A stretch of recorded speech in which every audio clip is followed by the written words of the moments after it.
Week 7 of the fantasy football season kicked off with the icy hot bowl, the Unk Bowl, on Thursday Night Football, which ended up being an incredible Bengals win up against the Pittsburgh Steelers. And now you are looking at your roster, and you might be down by roughly 7 gazillion points because you're playing up against Jamar Chase. In today's video, I'm going to help you guys right your wrongs. I'm going to help you guys eat that W like your name was Jameis Winston and set your lineup at the wide receiver position, going in depth through my top 40 wide receiver rankings and tiers for week number 7. Before we can get into things, though, I would like to ask that if you are new to the channel and you're doing it to join today's video, that you please make sure to hit that subscribe button down below. So without further ado, let's get into today's video. We begin with my must-start wide receiver ones: Amon-Ra St. Brown, Jackson Smith-Njigba, Drake London, Rome Odunze, Devontae Adams, Justin Jefferson, CeeDee Lamb, Rashee Rice, George Pickens, Nico Collins, as well as Deebo Samuel. Now, normally the must-start wide receiver ones tier has 12 players. It technically does. Jamar Chase was my wide receiver 4, but since he already played, we are not going to be talking about players that already ended up playing on Thursday Night Football, because it's not like you can magically now just throw those guys into your lineup. So my wide receiver 1 this week is Amon-Ra St. Brown, going up against the Tampa Bay Buccaneers on the first of 2 Monday Night Football games. Amon-Ra St. Brown has been one of the most consistent pieces in fantasy football thus far this season. He has only had 1 game outside of the top 20 and multiple top 8 finishes in a matchup up against the Tampa Bay Buccaneers that I expect, as well as a majority of people would expect, this to be a high-scoring, tit-for-tat, back-and-forth matchup. Despite the fact that this is more of a mid-range matchup, I think Amon-Ra St. Brown is going to smash in this spot. Then we move to number 2, JSN, Jackson Smith-Njigba, going up against the Houston Texans. Now, the exact same sentiment I have about Amon-Ra is the exact same thing about JSN. This is one of the most consistent wide receivers game in and game out, back-to-back weeks as the wide receiver number 3, 27 PPR points in week 5 up against the Bucs. Last week in Duval, he scored 30 fantasy points in PPR as the wide receiver 3. So regardless of how good or bad the matchup is with JSN, it's the same case with a guy like Amon-Ra St. Brown. Same thing with all of these higher up wide receivers that I feel very confident in regardless of the matchup. I'm going to bang the drum aggressively for him in terms of a matchup this week. This is one of the worst ones for wide receivers on a per game basis up against the Texans. But again, when it's JSN, I simply just do not care. Then we got my boy Drizzy Drake London of the Atlanta Falcons going up against the San Francisco 49ers on "Cause You Waited All Day" for Sunday Night Football. Top 5 wide receiver in back-to-back weeks, and last week he could have broken the internet like that picture of Kim Kardashian if he ended up scoring that other touchdown. He was just a couple of inches away from finding the end zone as the first half of the game came to a close. If there was like 5 more seconds on the clock, or if he could be like Stretch Armstrong and stretch out a couple more inches,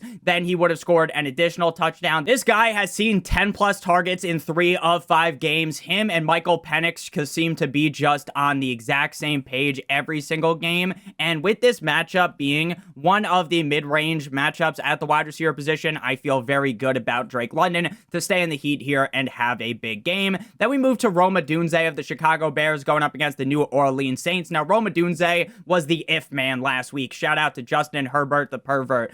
If Rome Odunze didn't get that touchdown called back for that Fugazi penalty, if him and Caleb Williams were on the page just a little bit more in that game, then Rome Odunze probably drops a 25 plus point showing, but instead he scores 5 fantasy points. Now, some people might panic. Nick, Rome Odunze, how do you have any trust in him, right? He was such a bust last year. Well, to start off the season, he was a top 20 wide receiver in every single game. Obviously, coming out the bye last week was a disappointment up against the Commanders, but the guy has 5 total touchdowns through 5 games. He is a guy that I'm incredibly confident in, and going up against the Saints defense is definitely a matchup that you want to take advantage of. This is a top 12 matchup at the wide receiver position, so I expect Rome Odunze to bounce back in a big way. Then we move to Devontae Adams going up against the Jacksonville Jaguars. Technically, this is at Jacksonville, but this game is in the United Kingdom. No Puka Nacua is going to mean a healthy dosage of Devontae Adams. I know that the LA Rams offense definitely kind of felt like they were in neutral up against against the Baltimore Ravens, they weren't able to put up that belt-to-ass performance that I thought they would. They won the game convincingly, but they didn't come out looking as good as I thought they would. Davante Adams has been a reliable top 24 wide receiver for a majority of this season, and without Puka Nacua, I think there's big potential for him to finish as the wide receiver number 1 overall this week up against the Jacksonville Jaguars defense in what is a top 10 matchup at the wide receiver position. Then we move to Justin Jefferson going up against the Philadelphia Eagles. Now, regardless of who the quarterback ends up being for the Minnesota Vikings, Justin Jefferson is a guy you start every single week. It's the same argument we had about Jamar Chase in the wide receiver start sit video, right? Where, hey, I understand that Joe Flacco is far from the ideal quarterback, but Jamar Chase is Jamar Chase, and he's going to be able to have big games even without a guy like Joe Burrow. We obviously saw that on Thursday Night Football, where Jamar Chase absolutely demolished the Pittsburgh Steelers defense. Justin Jefferson has the ability to do the exact same thing. I mean, these are two of the best wide receivers in the National Football League, and they need to be treated that way again, even with not the best quarterback play. Back-to-back games inside the top 11 for Justin Jefferson, facing an Eagles defense right now that's a mid-range matchup at the wide receiver position, going up against a defense that just got cream-pied by Cam Scatterboo, Wan'Dale Robinson, and Jackson Dart last week. I like my chances with Justin Jefferson. Then we got CeeDee Lamb. Now, CeeDee Lamb is going to be returning from his injury. He is expected to play based on everything that I have read with the ankle injury. Still something to monitor, but I feel as though he is going to be good to go. His only 2 games this season where he actually played a decent amount of snaps, he got whacked early on in that game up against the Chicago Bears, wide receiver 14 and wide receiver 10. We have seen that Dak Prescott is on an absolute warpath through the start of the season. Jake Ferguson is dominating, and so is George Pickens. They're farming an Eiffel Tower over the defense, and I expect this to be a triple-headed, offensive attack of death here for CeeDee Lamb, George Pickens, and Jake Ferguson. I love this spot up against the Commanders. I think this could end up being the highest scoring game of the week with the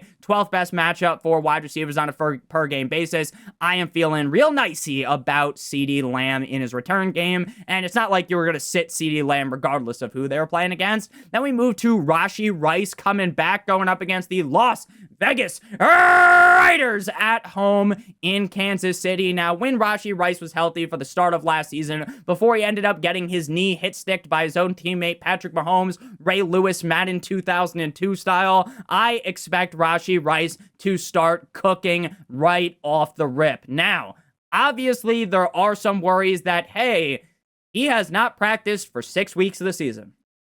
That, hey, maybe that connection with Patrick Mahomes has dwindled since then. And hey, if he comes out the gate a little bit slow, you shouldn't panic, right? There are reasons to potentially worry. But on the other hand, they have a matchup where they should be beating the brakes off the Raiders. Rashee Rice was incredibly solid last season when healthy, and in 2023, towards the end of last season when he started to pick up steam, he was on fire as well. You aren't going to sit him. The reports are ready that you're going to be seeing a healthy dosage of Rashee Rice in this game, and I think he has the upside in his first game back to finish as the wide receiver 1. Then we got George Pickens. Now, CeeDee Lamb coming back definitely does mean that we're going to see at least a small bump down of the amount of targets that George Pickens receives. He has scored a touchdown or more now in 5 straight games, 6 total touchdowns on the season. Great matchup up against the Commanders in what could be the highest scoring game of the week. And we saw that even when CeeDee Lamb was healthy, George Pickens was able to produce. So even with CeeDee Lamb back in such a good game environment, in my opinion, for a lot of fantasy points to be had for a lot of different players, I'm not turning my back on Mr. Pickens. Then we got Nico Cousin, let's go Bowling Collins of the Houston Texans going up against the Seattle Seahawks in Seattle. 10 p.m. Eastern Standard Time on Monday. Can't wait to stay up until 1 a.m. to watch this one, baby. Who isn't excited for that? And I know there'll be people on the West Coast like, Nick, I have to wake up at 6:30 a.m. to watch the London games, you cocksucker. You could stay up until 1 a.m. to watch the Monday Night Football games. Of course, I'm going to stay up until 1 a.m., okay? I did it earlier on the season, too, when they had that game that went super late. So, obviously, I will be watching, right? Nico Collins going up against the Seattle Seahawks. Now, Nico Collins has really been up and down this season, not because of his own accord, but just due to the fact that the offense as a whole is pretty limp dick. CJ Stroud has been very up and down. The offensive line is just as useless as it gets. So that does hurt Nico Collins, but we have seen the Seattle Seahawks get into some firefights as of recently, and they are a defense that sure is pretty solid, and they are able to get turnovers. I think Nico Collins could end up having a very big showing here. This is a slightly above mid-range matchup for Nico Collins. And again, Nico Collins is just another one of those guys where you just fucking start him every single week.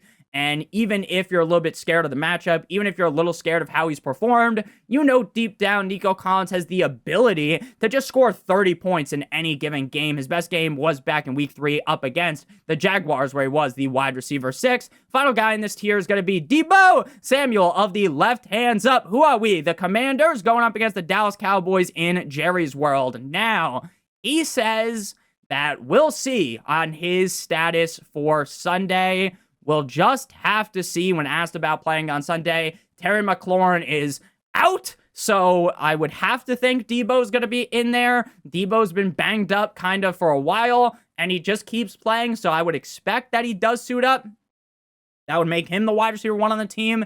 Deebo Samuel's kind of in the cuck chair last week. Luke McCaffrey scores. Chris Moore, who the fuck is that guy, scores a touchdown. But I do think Deebo Samuel, if he does play again, high-scoring game environment, the Dallas Cowboys defense is just a complete and utter fucking disaster. The second best matchup for wide receivers on a per-game basis. So if Deebo does play, I expect him to Hulk smash. This is something to follow, though, all the way up until Sunday. Now we move on into the second tier here, which is the high-end wide receiver 2s. BTJ, Cortland Sutton. Then we have Tedero McMillan, Jalen Waddle away, Waddle, Ladd McConkey, as well as Michael Pittman Jr. Before we break down the tier number 2 wide receivers and get into the rest of the wide receivers in today's video, I would like to give you guys a quick word for our Fred Star partner over at Underdog. If you're brand new to Underdog, and sign up using promo code Notorious or by clicking on the link in the video description, you receive a free pick plus a first-time deposit offer of up to $1,000 in bonus funds, as well as you do $5 in the pick'em, you receive an additional $100 in bonus funds or in bonus entries. If you don't know how the pick'em works, it's incredibly simple. You make at least 2 picks on the higher or the lower for the players. If it hits,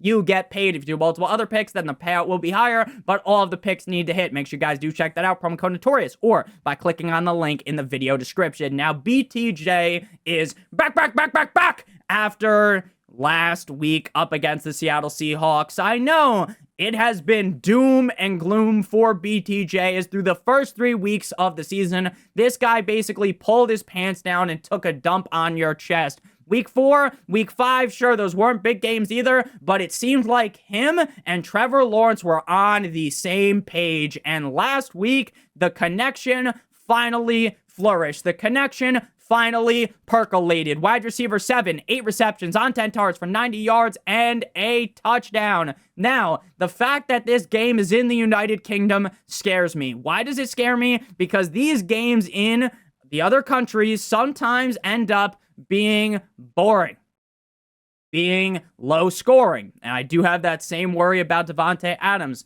But if there was to be a game that can break out from that narrative that's just in my head from over the years, it would be the Jaguars versus the Rams. It could be a very fun game. This is not the best matchup for wide receivers going up against the LA Rams, far from it. But if BTJ and Trevor Lawrence are on the same page, BTJ really is that good that he is one of those guys that I would consider as matchup proof in a lot of scenarios, if that connection from last week stays true. Now we move to Cortland Sutton going up against the Giants. Now, Cortland Sutton this season has been boom or bust completely. And not just one of those boom or bust guys where it's like, oh, he's either like a top 12 wide receiver or like the wide receiver 38, where it's like, hey, everything's okay. Don't worry about it, sweetheart. No, Cortland Sutton has either been dropping haymakers on the defense. Cortland Sutton has either been hitting the defense with the 619 Rey Mysterio, or he's kicking you straight in the gonads. He has been the wide receiver 22.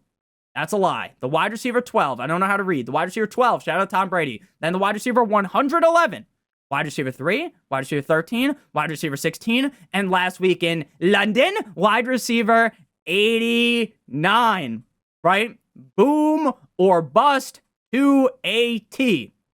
And it hasn't even necessarily been all that predictable. I would have expected him to have a good game up against the Jets. Would have expected him to have a good game up against the Indianapolis Colts. This week, he faces the Giants at 4 p.m., and this is the fourth best matchup for wide receivers. So the bounce back spot is clear here. I love Cortland Sutton because he makes me happy. I'm not turning my back on him after one down game, because last time after he had a down game, he absolutely went hog wild the next game. Then we moved to Tetero McMillan. Now, T-Mac was a guy that I was banging the drum for all summer. I was talking about how Tetero McMillan was a league winner. Tetero McMillan was not necessarily a sleeper because of where he's coming off the board, but this was a guy that was going to puff out his chest in his rookie season, and he was going to go absolutely banana lands.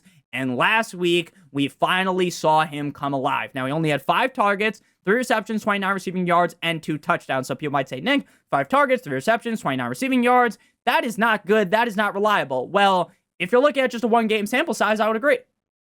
But every other game this season, 8+ targets. Every other game this season, he has had more than 29 receiving yards. He has only fallen under 50 receiving yards just twice this season. So with him now kind of popping his cherry, I do feel very good about Tetero McMillan going forward. This is definitely not the most ideal matchup, not the worst either though, just a below average matchup for wide receivers. If Tetero McMillan is able to stay in the flame, keep things up, I definitely am very excited about him going forward, especially with the fact that I feel like Bryce Young is going to able to keep playing this well. I really think the ceiling's the moon for Tetero McMillan. I'm not going to full-on glaze him just yet, though. He's just in a very solid range at the wide receiver position. Then we move to Jalen Waddle. Now, Jalen Waddle. I really love Jalen Waddle in this matchup up against the Browns. Jalen Waddle has been a top 17 wide receiver in back-to-back games without Tyreek Hill. Him and Tua clearly have that great connection. There's obviously rumors of him getting traded, and if they trade Jalen Waddle, I will not be okay. I know the Dolphins suck cock. I know the Dolphins aren't good. I know all the insults say anything out of the books. I know. But they can't get rid of Waddle. They just can't do it. It's gonna break me down, man. I have been a fan of this team my whole entire life. We've never won a playoff game. And Jalen Waddle feels like the kind of guy that should be on this team until he retires. So please, I am begging Mr. Stephen Ross, don't get rid of this man, because you are going to break a lot of our fans, honestly, if Jalen Waddle goes. Now, something to worry about is the fact that this game is projected to have some fucking redonkulous wind. I'm talking about 40, 50, 60 mile-an-hour wind gusts. Now, it is important to understand that where we are sitting on Thursday, on Friday, is much different to where we might be sitting on Sunday. We will see. There will be videos. Hey, look, it looks perfectly fine. It doesn't look like it's going to be all that windy, and then we don't panic, right? Or we're going to get the video of, holy shit, it's raining sideways, like that Family Guy clip, and, you know, there's going to be some skinny person standing outside, and they're going to get fucking blown away, and fly away and end up under someone's house like the Wicked Witch of the West, okay? So this is kind of one of those where you want to put the tack in it. You want to put the kind of, whatever that is, like the asterisk next to it, like, hey, talk about this later. If Jalen Waddle is, yeah, obviously he's healthy. If the game isn't going to be this crazy rain, crazy wind, yeah, we feel good about Jalen Waddle. If it ends up being crazy wind, crazy rain, then we want to drop him down the rankings heavily. Next up, we got Ladd McConkey going up against the Indianapolis Colts. Ladd McConkey went balls to the wall, from the window to the wall, till the sweat dripped down his balls, as he absolutely ruined last week for me as a Dolphins fan, putting the dagger into my heart like that girl in Game of Thrones. I'm forgetting Arya Stark in Game of Thrones, man. What a sick fuck Ladd McConkey is, doing diddly squat through the first 4 games. And then, right when he's going up, you know, I have him on my fantasy team, and then he goes up against my Dolphins, and he fucks me right in the ass, and it hurt. and I've been walking funny ever since then. I can't stand the Dolphins. Lad McConkey looking good in back-to-back games. Safe to say, the Ladster is back, going up against the Colts defense this week. A top 6 matchup at wide receiver. I expect another big showing out of him. Then we got Michael Pittman Jr. going up against the LA Chargers because, Lad was going up against the Colts. So Michael Pittman goes up against the Chargers. Michael Pittman Jr. has been the exact same as Courtland Sutton. Either shining bright like a diamond or just fucking you over. Wide receiver 8, 64. Shout out to the Nintendo. I ate till I got sick on the floor. 8 times 8 equals 64. Wide receiver 13. Wide receiver 22. Wide receiver 21. Can you do something for me? And then wide receiver 78. So he's either been super hot fire, I spit that, shout out to Bowser, or absolutely atrocious this week up against the LA Superchargers in a game that I think has high scoring upside. Not a good matchup, though. 30th best matchup at the wide receiver position. I'm going to temper my expectations, but he's the clear wide receiver 1 in this offense, so you got to feel good about him in the top 24 range. Now we move on into tier numero 3, which is going to be the low-end wide receiver 2s. I understand that if you do the math, technically, there are guys in tier 3 that aren't inside the top 24. So they're technically not low-end wide receiver 2s, but it's all about a feeling, right? If these guys were my wide receiver 2, I would feel good about it. Xavier Worthy, Professor X, going up against the Las Vegas Raiders. Xavier Worthy has been one of those guys that I touted in the summer. Hey, this is a boom or bust guy. He brings the boom or he brings the bust. Shout out to Johnny Sins. This season, he has not really been boom or bust. He has been relatively reliable. Now, facing up against the Raiders, I like the spot, obviously. Rashee Rice coming back definitely devalues Xavier Worthy. So he's kind of now just in the safe floor, boom or bust type of wide receiver. I could see him being a top 5 wide receiver. I could see him like last week being the wide receiver 29 or the week prior being the wide receiver 37. That's just how he feels at this point. So, and again, when I believe they're going to feed Rashee Rice, I don't want to get too high on Xavier Worthy. Then we move to Kendrick Bourne going up against the Atlanta Falcons. Now, Kendrick Bourne, I have him ranked significantly higher than expert consensus rankings. He should be the wide receiver 1 on the team this week. I know Juwan Jennings is going to play, but Juwan Jennings is playing through 8,000 different injuries. He's like you ever done that game as a kid where it's like you're the surgeon and you're trying to get the things out of the dude and then he has like 8,000 different surgeries that need to happen? That's fucking Juwan Jennings, dude. He has 8 million injuries. Kendrick Bourne, top 12 wide receiver in back-to-back games. The Falcons absolutely locked the door and threw away the key on the Buffalo Bills last week, so that does definitely concern me. This has been a bad matchup for wide receivers all year, but if Kendrick Bourne's going to get 9+ targets, I mean, why would you not rank him this high? Then we move to Monsieur Chris Olave going up against the Chicago Bears. Rumor has it that this man may end up getting traded. He has a hip injury, but will play on Sunday. Chris Olave is a floor play, right? His ceiling is severely limited by the fact that the offense just isn't all that good. Spencer Rattler's play isn't all that good, but Chris Olave, most weeks of the season, outside of one, has had 10 or more targets, right? He has been a top 36 wide receiver every single week and has had multiple games inside of the top 20. So while I don't think anyone is out there super ecstatic that they're playing Chris Olave is a guy that's going to get you 10 to 16 points, and you can win with him on your team. He's probably not going to put your team on his back. He's probably not going to go out there up against the Chicago Bears, even in a wet dream matchup, right? Up against the Chicago Bears defense, the 8th best matchup for wide receivers. I don't expect him to go off and score 30 fucking fantasy points, right? But I do expect him to be safe enough that, hey, maybe he gets 20. Okay, and that is good enough for me. Then we move to Stephon Diggs going up against the Tennessee Titans in Tennessee. The Mike Vrabel revenge game. He's got a chest injury, and so do I, because this motherfucker shot me in the heart. But you're too, I don't even know, giving love a bad name. I don't know what the lyrics are before that. I apologize. Stefon Diggs, man. I was talking about Stefon Diggs so positively last week. I was giving Stefon Diggs the metaphorical gawk gawk 9,000 special. I'm talking about how Stefon Diggs is back, how everyone that wrote him off, they said, Nick, you were an idiot for telling me to draft him. You were wrong. This was going to be a great season out of Stefon Diggs. And then he goes out 3 for 3 like a free throw for 28 yards, 6 fantasy points as the wide receiver 55 in PPR. Do I expect the Mario time and Kayshon Boutte to score 3 total touchdowns again? Fuck no, baby. So while I understand that Stefon Diggs pile drive you last week, this is a above average matchup at the wide receiver position. I think Stefon Diggs is going to get onto the right track, but obviously I feel significantly worse than I did going into last week. Next up, we got AJ Brown. Now, people will always say, Nick, you have AJ Brown ranked lower than expert consensus rankings because AJ Brown's another one of these guys where it's all glory or all gloom, and that is boom or gloom for Mr. A.J. Brown. Wide receiver 19 last week. He's been the wide receiver 4. He's been as low as the wide receiver 101. Shout out to Zoe or the Wizards. Now, going up against the Minnesota Vikings defense, that is not a spot you want to be in for wide receivers. The worst matchup for wide receivers. A.J. Brown is on a losing streak. The team just took 2 straight L's in a row to the Broncos and the Giants. They're going to be angry. And, maybe that's a good thing. Maybe they start throwing the ball more to A.J. Brown. He looked good last week. I mean, he's gotten 8+ targets now in 5 straight games. So you're just kind of stuck playing him. We talked about this in the wide receiver start sit video. The guy kind of is just holding you hostage, right? If it's damned if you do, damned if you don't. If you sit him, you know damn well he's scoring fucking 5,000 fantasy points and winning your week on your bench. So he didn't win your week. Or if you play him, he's going to score 7 fantasy points, right? It's very confusing. It's very frustrating.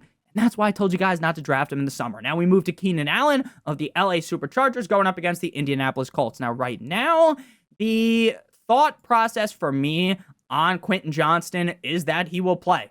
That's what I think.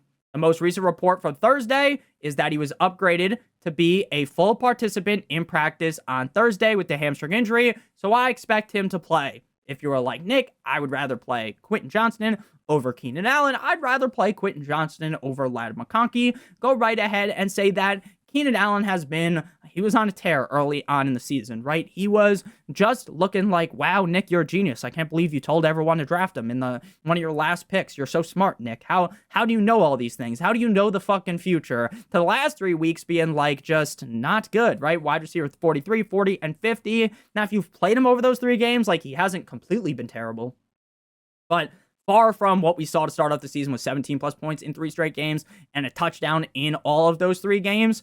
So I think brighter days are ahead. I still think the Chargers offense is very good. I think as the offensive line gets healthy, Keenan Allen and the passing attack will get better. And again, without Omarion Hampton, you're going to have to throw the ball more, especially up against Danny Dimes and the Colts, who can turn things up to the maximum like their album just went platinum. Shout out to Drake as well as DJ Khaled. We the best music. I love Keenan Allen to bounce back this week. So tier 3, still feeling strong about him. Then we got Quentin Johnston. Quentin Johnston missed week 6 up against the Dolphins. He probably would have just dominated against the Dolphins. The Dolphins would have just stood no chance against Quentin Johnston. Top 23 wide receiver in 4 of 5 games. His only down game was up against the Commanders in week number 5. Quentin Johnston has just been unreliable this season. So after 1 down game, he was coming off the injury, and he was a full participant in Thursday, which tells me that he was much more healthy than I thought he even would have been. I thought he was going to post a limited practice. I feel very, very good about QJ this week. Then we got Mike Evans. Magic Mike. Shout out to Channing Tatum. That's a great film.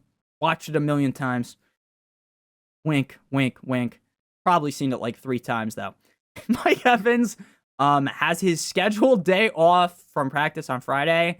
Evans was limited on Thursday, and he should be back at practice on Saturday. Look for the practice report on Saturday. This game is on Monday. Make sure you have a backup plan, especially if he's limited on Saturday.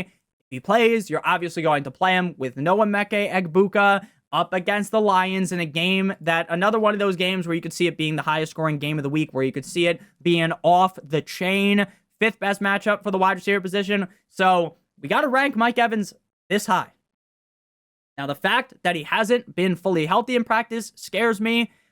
He has missed now 1, 2, 3 games with a hamstring injury, and he's older, right? This isn't Mike Evans from 6 years ago, or even just a couple years ago. He's an Unk at this point, and we just saw Unk Joe Flacco and Unk Aaron Rodgers in the Icy Hot Bowl both go crazy. So, Unk still got it. Shout out to Alex Pereira. Shout out to Alex Volkanovski. The Unks still got it. Still be a UFC champion. You can still be great at the NFL level. So I still believe in Mike Evans. But let's be honest, wide receiver 37, 43, and 28 shouldn't give you a crazy amount of confidence that he's going to go out there and fucking hit him with the left hook of Conor McGregor and send him to sleep in 13 seconds, or proper 12 seconds from Conor McGregor when he hit Jose Aldo. So I love this spot for Mike Evans. But if you're just 100% confident that Mike Evans is going to come back and fucking shimmy all over the Detroit Lions, I think you are crazy. Now we move to tier number 4, the wide receiver 3s with Jamison Williams. I want a bad bitch. Jordan Addison Ray, Devontae Smith, Wandale Robinson, Roma Dunze, Trey Tucker, T. Higgins, who already played, and yeah, that was a bad call. I should have had him ranked higher. I'm sure we all expected that to be a barn burner. That's another one of those scenarios we talked about on the running back the running back rankings video, where a lot of people are the Monday morning quarterback in the comment section. Like, Nick, how could you not have believed that T. Higgins was going to score 20 fantasy points? How did you not see that coming? Right? Meanwhile, crickets when I talked about how I thought that was going to be a low-scoring game in the wide receiver start sit video, the running back video, all those videos. Crickets. No one's like, Nick, I think this is going to be a fucking barn burner. Nick, I think there's going to be a back and forth rock'em sock'em robots affair. No one said that. But then magically, once the game ends and everyone has the hindsight, Nick, you're an idiot for telling people to sit Noah Fant. And I know a lot of people are just trolling, and I'm just fucking around when I'm talking about it too, but it always has been funny. This has been happening since I started making videos. It's going to happen until I roll over in my grave, and there'll still be comments like, Nick, maybe I'll just die during a fucking Dolphins game because they give me a heart attack because they fucked me over so many times when I'm like 80 years old, still probably making videos because I just love doing this. I have so much fun, and I appreciate all you guys watching the videos, but even then, there'll be people leaving comments about it. So after T. Higgins is Matthew Golden Scar. Now, Jamison Williams, another boomer bust guy, just completely boomer bust, either a top 12 guy or outside the top 50, up against the Buccaneers in what might be the highest scoring game of the week. I got him ranked this high because the upside is so high. Obviously, the downside is also very, very low. Then we got Jordan Addison Ray, back-to-back games inside of the top 21 at the wide receiver position, despite getting benched for what felt like the first quarter for some type of player discipline for he was allegedly out in London. I think is where that game was. Somewhere in England. Out at night before the game. Probably picking up some broads. Shout out Jeff Nadeau. I assume that's what he was doing. I don't know what else he would be doing. Maybe drinking. Who fucking knows? Maybe he was on his Josh Gordon. Back-to-back. Again, allegedly this happened. Top 21 wide receiver in back-to-back games. Going up against the Dirty Birds. That's the Lions of the Dirty Birds, Nick. That's the Falcons. We're talking about the Eagles in a mid-range matchup here. If Jordan Addison's been this good, we're just going to keep believing him. I know I've got him ranked slightly below that, but again, it's just because I really have no idea who the fuck the quarterback's going to be. Then we move to Devontae Smith going up against the cold-like Minnesota Vikings, another boom or bust wide receiver. Where if Devontae Smith went out there against the Vikings and he was the wide receiver 5, even in the worst matchup for wide receivers, I'm not going to be like, that was crazy. Like, oh, I could not have seen that coming. Of course I could see that coming. I also could see coming him being the wide receiver 76 like he was in week 1 and scoring 5 fucking fantasy points. So while the matchup is tough, you're kind of just stuck playing this dude if you're in a scenario where you have to pull this deep into the bag. Then we got Wandale Robinson, probably more safe on paper. Rough spot up against the Broncos. Shouldn't be going up against Pat Surtain all the time because I feel like they're going to move him all around the formation, whereas PS2, I don't think is going to go into the slot to go up against him mano-a-mano. That's good for Mr. Wandale. Wide receiver 9 last week up against the Eagles. Again, though, the matchup up against the Broncos is far from ideal either way, even if he's not going up against Surtain, so I don't think ranking him much higher than this makes a lot of sense. Again, he had a huge game last week, so it is possible. But again, when you're talking about rankings, you're just thinking about what you expect to happen. And I expect him to be somewhere from like wide receiver 28 to 35. Then we got Romeo Doubs going up against the Arizona Cardinals.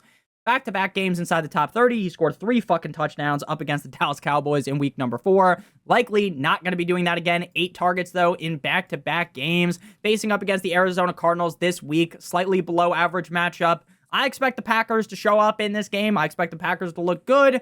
Who knows who the true wide receiver 1 is on this team? Right now, I lean more with Dobbs. They don't have a true number 1, though, but if Dobbs gets his 8+ targets, he should be fine. Then we got Trey Tucker. Jacoby Myers is just sleeping with the fishes at this point in the season. I can't do it anymore with Jacoby Myers. So many weeks in a row, so many disappointments, and I don't project things to change this week up against the Kansas City Chiefs. I'm going to take Trey Tucker, who just seems to be the wide receiver 1 on this team, the guy with the best connection with Geno Smith. They should be down in this game, and maybe they have that crazy game like they had up against the Commanders where they were down by 1 million, and he scored 30 touchdowns and 41 fantasy points as the wide receiver 1. Not the best matchup up against the Kansas City Chiefs. I won't lie to you about that. This is a bad matchup for wide receivers, but again, if he's the clear number 1 guy, he should get his volume and has that chance to have that big game due to it. Then we got Matthew Golden Scar going up against the Arizona Cardinals. Matthew Golden has been pretty reliable through the last 3 games.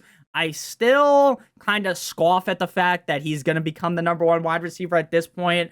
We're about halfway into the season. It just doesn't feel like the best assumption to make, but he has been good enough, reliable enough, and this is an offense that scores a decent amount of points, so he could find the end zone. Now we move into tier number 5, and here is where we really start to feel the fall off, right? Obviously, if you're in the first tier, I feel amazing about you, right? You're a must start. The tier 2, the high-end wide receiver 2s. Those guys are basically, for most of you guys, must starts. Tier number 3, sure, there becomes more question marks. It becomes a little more confusing, but you still feel good about a lot of those guys. Tier 4, sure, you start to feel worse, but you can paint the picture, Picasso, of the high upside that you could see occurring, or some of those guys, the safe floor that they bring to your fantasy team. Now, you are just grabbing the bottom of the barrel, right? Earlier on, you're shooting fish in a barrel, right? The top 12 guys. Now, when you're down here, you're at the bottom of the ocean searching for one of those fish that have like the fucking lamp on its head, okay? So we got in this tier, Jordan, are you bipolar? I'm by Winnington.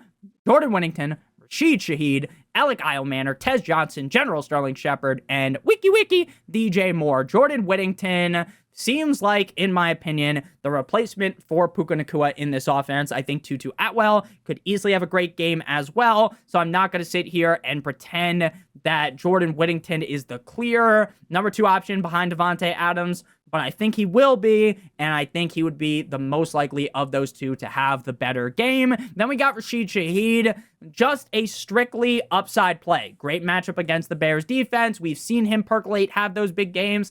He's been pretty safe to get you like 8 to 9 fantasy points. Obviously, 8 to 9 fantasy points doesn't move the needle for me. I'm not playing a guy because I think he's going to get 8 to 9 fantasy points. I would be playing Shaheed because I think they're going to be down. They're going to have to throw the ball deep, and a guy like Shaheed could cash in on his money in the bank and find the end zone. Then we got Alec Eilmanor going up against the New England Patriots. Should be the wide receiver 1 on this team, and likely no Calvin Ridley this week. He's been sleeping with the fishes over the last 3 games. I don't necessarily expect anything to change, even with the coaching changes. I still think the offense is going to look bad, but maybe if they get zapped up, fired up, zapped toast up, and they have a good game, maybe it's this one singular game where after they fire the head coach, they get that I think I got my swagger back. Then we got Tez Johnson and Sterling Shepard. Tez Johnson, 140 pounds, soaking wet. Touchdown last week, 12 fantasy points, 1 of 3 for 45 yards and a score as the wide receiver 26. Sterling Shepard last week, probably the safer option, but with Mike Evans coming back, that completely potentially wrecks all of this, and it just makes them even more risky. I had them ranked higher prior to this. Again, high-scoring matchup, though, up against the Lions. If you want to be more safe, you play Shepard. If you want more upside, I think you play Tez Johnson. And then the final guy here is Wiki DJ Moore. Seems like he's going to be good to go. DJ Moore has just fucked us in the ass so many times in a row that it's like, why even possibly believe in him? The only reason why I haven't ranked this high is because I still think DJ Moore is a good enough player to have that big game. We just haven't seen it this year. And at this point, it really seems like we're not going to see it. So Again, once you're in this tier, it's really break glass in case of emergency, the wide receiver 4s that no one really wants to be starting. So thank you guys all so much for watching. If you ended up enjoying, make sure you guys hit that subscribe button down below like it owes you some money. Leave a like on today's video to help me out a ton. If you want to follow me on Twitter or X, please do so at NotoriousSFantasy. Check out one of the videos on your screen if you haven't seen already. I love you more than you'll ever know. Hope you have a great one. As always, goodbye.